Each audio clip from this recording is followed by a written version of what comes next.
Hello, I'm Julia Fisher. Welcome to this week's edition of The Olive Tree, which today finds us in an area of Bethlehem called Beit Jala. And we're going on a tour around a newly opened centre for disabled children and young people called Lifegate. Bernhardt Schunkert, a Christian from Germany, is the director of Lifegate. He is a social worker and came to work in Bethlehem 25 years ago, where there are many children who are born with physical and mental abnormalities. You join us now as we stand outside Lifegate. We're looking at a large mural on the wall, and Bernhardt explains what the picture is about. So we start our little tour in front of a picture of a mosaic. This is the story of John 5, 1-9, where Jesus meets the 38 years sick man on the pool of Bethesda in Jerusalem. We thought to put this mosaic right in the front of our building because it somehow shows the aims of this institution. The first thing which happens is Jesus sees on this day especially this man. And I think in this society it's very important that people, Christian people, see people with disabilities, because very often they are hidden still in the houses and people look away instead of seeing them. The next thing, Jesus speaks to the man. We speak to the people. We invite them to come to see us, to see what we are doing in this building. And then in a second, Jesus asks this man, do you want to be healed? And I asked myself after 38 years, why Jesus asked such a question? And actually, when you are 38 years sick, and this we see on many people, maybe you gave up. You think, I never will be healed in the future. And he says this sentence, every time I try to reach this water, when the angel comes and is moving the water, somebody is in before me, because it was a story, who is in first will be healed. And also we know that there are always people, they are more clever, more bright, more quick than we are ourselves. So this man has actually no chance. That's something we hear from many people with disabilities coming to Lifegate. They haven't have a chance to do something. And then Jesus heals him. He tells him, get up from your place and take your mat and leave this place. In Lifegate we invite people how they are. We share the love God gives us for these people in a very practical way. We teach them in workshops, professions. We have a kindergarten, and we have in the future a school program where we are able to develop the children. And we look into every place in their lives. So the approach is a holistic approach. We try to develop every part of the life of a child, the medical part, the therapy, the learning in a class setting, and individual teaching with teachers. And we work in the same time with the parents. We try to win the parents to be our partners in the development of the child. So we train mothers and fathers in this building, and we go and do home visits. We do changes in the homes of the people, and we help that's what we teach here in the morning hours will be also kept in the afternoon, in the weekends, in the holidays by the family, and that they are actively really helping us doing this work.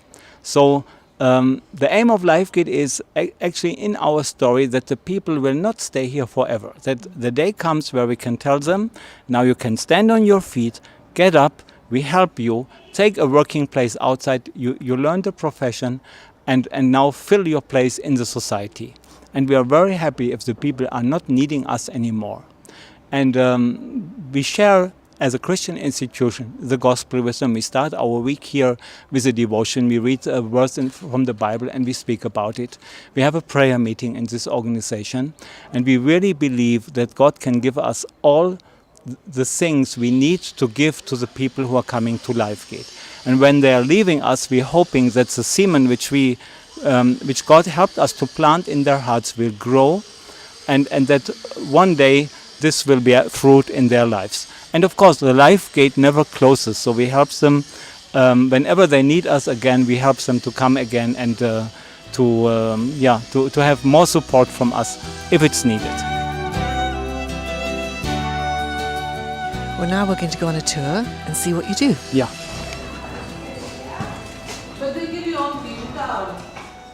So helping aids, these are wheelchairs, these are braces, walkers.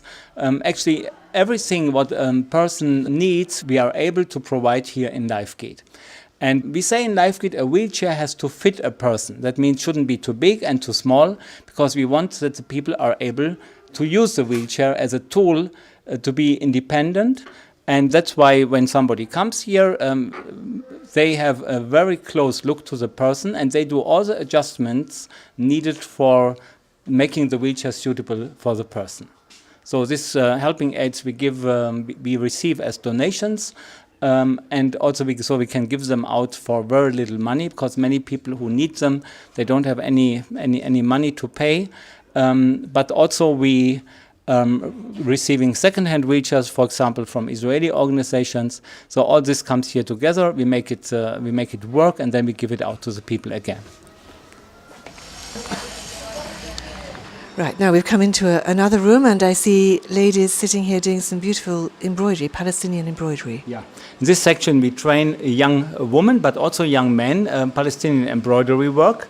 This is a very old handcraft, let's say, which was coming from the time where the people did it to make their own dresses nice, especially for the weddings or for special occasions. And so we are stitching here these motifs on this material. So we're doing little bags, book covers for Bibles, songbooks, and all this, what we do here, we send usually to Europe once a year, and it's then sold in Christmas bazaars mainly. And the women, after training, they can do this work in their homes, and they bring us their ready products, and they receive a wage for that. It's obviously done to a very high standard.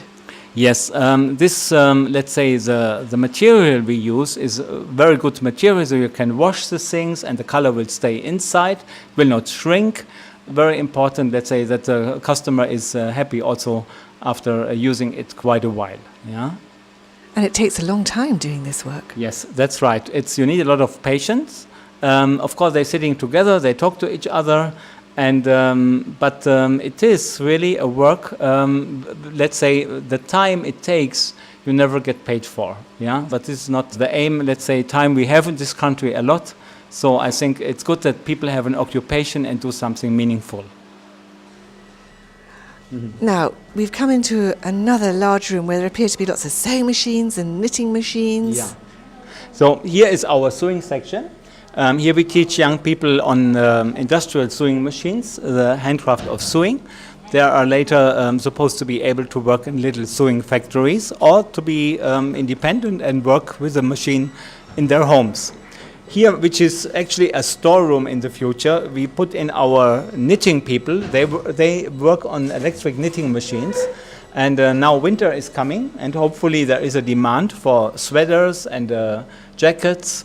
So we do every year for Palestinian schools, school wear. There belongs a jacket or a blazer, and we can do this here in Lifegate. This place will move to the next room, which is not yet ready. That's why they are here, and all their material was stored in the other room. But at least we could start here.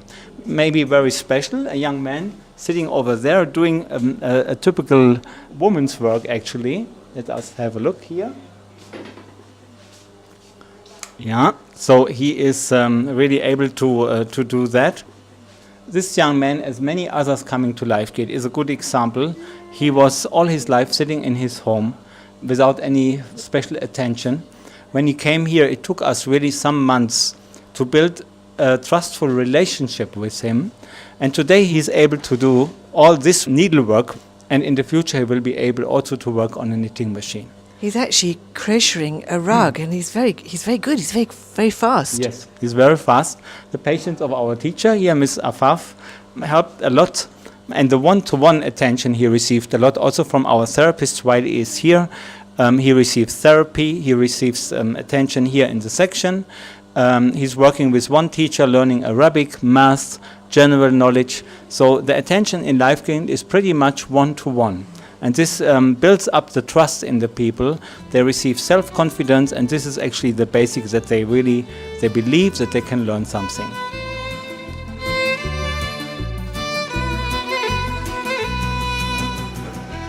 Now we're just putting our head around a little room where there's a teacher looking after a young teenager called George. Tell me about him.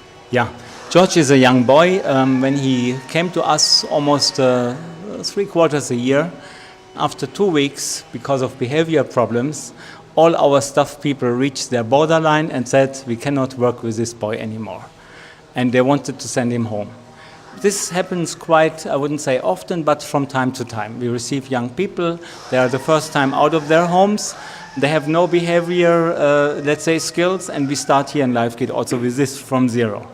He comes from a family, they love him very much, so they let him go. Yeah, love means for them not any rules, yeah, and any restrictions. So we started here with many things, to be here in time, to stay in the working place. It was, let's say, a hard time, but now George feels home with us. He's now here with Janet, he's working, she's teaching him Arabic language, math, general knowledge, and he's writing and reading. And a week ago we have been with all our young people for a vacation in Tabqa, in the Lake of Galilee, and he was in my car. And the teacher with him was saying that he was the best out of 30 people. He was very helpful. He was all the time helping in the kitchen. He was helping organizing the place. I mean, they really praised him with beautiful colors. So for me, this is another proof that really it pays out when we have an extra patience, extra love, and extra time to give young people a chance. And he will have a wonderful life in the future. He can be completely independent. He can find a work and really take care of himself. In other words, you're just really wanting each child to reach their full potential. Yes, right. That's right. I can say amen to that. Bernhardt Schunkert, director of the Lifegate Centre in Bethlehem. And we'll be back to continue our tour of this remarkable place on next week's programme. You're listening to The Olive Tree with me, Julia Fisher, and the Olive Tree Reconciliation Fund is a Christian charity based in the UK that supports the needs of both Jewish believers and Arab Christians living in Israel and the wider Middle East. If you would like to know more about our work and receive our free bi-monthly newsletter, please either visit our website olivetreefund.org or write to me, Julia Fisher, at the Olive Tree Reconciliation Fund, PO Box 850, Horsham, RH12 9GA in the UK. Do join me at the same time next week for another story from the Olive Tree. Until then, goodbye.